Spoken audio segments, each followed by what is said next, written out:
ভবিষ্যৎটা কিন্তু অত্যন্ত ভয়ঙ্কর। মুসলমান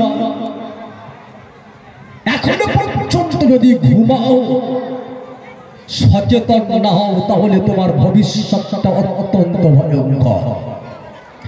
বিশ্বনবী সাল্লাল্লাহু আলাইহি ওয়াসাল্লাম পৃথিবীতে এসেছেন কোন পথ ধরে চললে একজন মানুষ প্রকৃত মুসলমান হবে, হাতে কলমে বাস্তবে তিনি সেটা দেখিয়ে দিয়েছেন।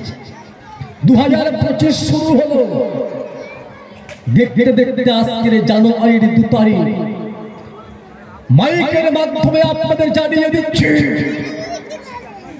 গতকাল আপনারা ইন্টারনেটের মাধ্যমে দেখেছেন 20, 25, 22 বছরের 3টে ফিরে যুবক আমাদের দাঁড়া পাটালির পোল থেকে একটু ভিতরে, আমি যখন স্পটে গেলাম অবাক হয়ে গেলাম। যদিও 3 জন ভাই তারা অমুসলিম। আচ্ছা বলুন তো, আমাদের জীবন মন্ডলের হাটে একটা মদের দোকান আছে, আমরা অনেকেই জানি, আমি এলাকার ছেলে বলে কথাটা বলছি।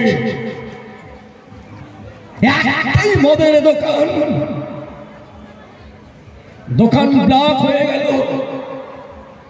দোকানে আর মাল মদ নেই, এত কাস্টমারের চাপ যে 3টে ছেলে যারা মদ খেয়ে মাতাল অবস্থায় উড়ন্ত পাখির মতো বাইক নিয়ে যারা দাঁড়ার হাট থেকে ঢুকে পাটালির পোল ক্রস করে, তো এই যে বড় একটা তাল গাছ আছে ওই দিকে যাচ্ছি, তো গাছের সঙ্গে ধাক্কা লেগে 20-25 বছরের ভিড়ে 2টো যুবক বারমুন্ডা প্রাণ করে অচৈতন্য অবস্থায় পড়ে আছে।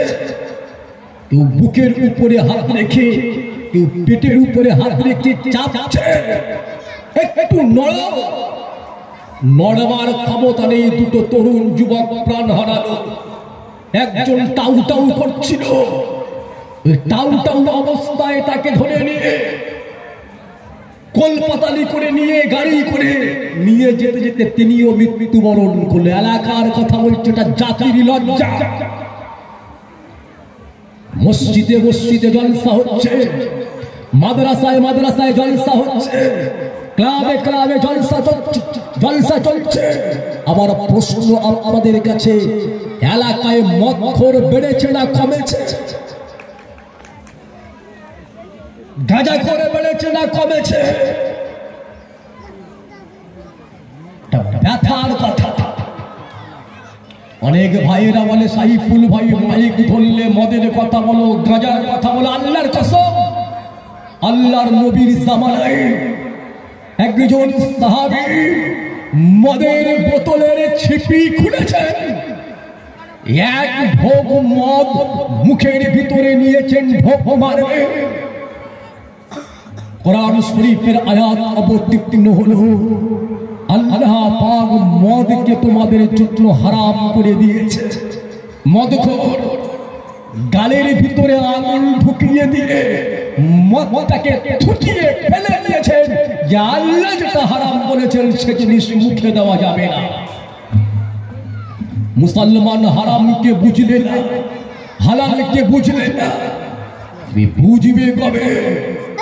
আপনারা জানেন আসামের মুখ্যমন্ত্রী একটু আগেই মাদ্রাসার বড় হুজুর বলছিলেন, যারা দৈনন্দিন পত্র পত্রিকা দেখেন, আসামের মুখ্যমন্ত্রী হিমন্ত বিশ্ব শর্মা পরিষ্কার জানিয়ে দিয়েছেন, খবরের কাগজে আপনারা দেখবেন, ভারতবর্ষের মাটিতে মাদ্রাসা রেখে লাভ কি?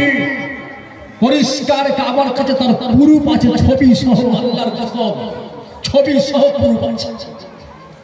হিমন্ত বিশ্ব শর্মা তিনি লিখছেন যে আসামের মাটি কেন ভারতবর্ষের মাটিতে?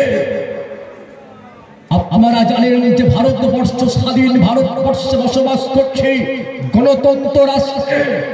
একজন মুসলমান মাইকে আযান দেওয়ার কারণে পুলিশ তাকে ঘাড় ধাক্কা দিয়ে টেনে টেনে টেনে টেনে তাকে থানায় নিয়ে যাওয়া হলো। 2 লক্ষ টাকা জরিমানা দিতে হলো। মুসলমান ঘুমাও, এখনো ঘুমিয়ে থাকো।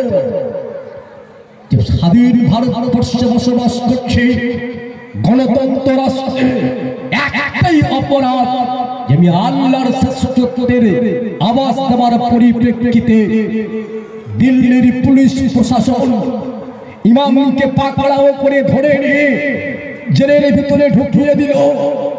2 লক্ষ টাকা ফাইন দিতে হলো। হিমন্ত বিশ্ব শর্মা বলছেন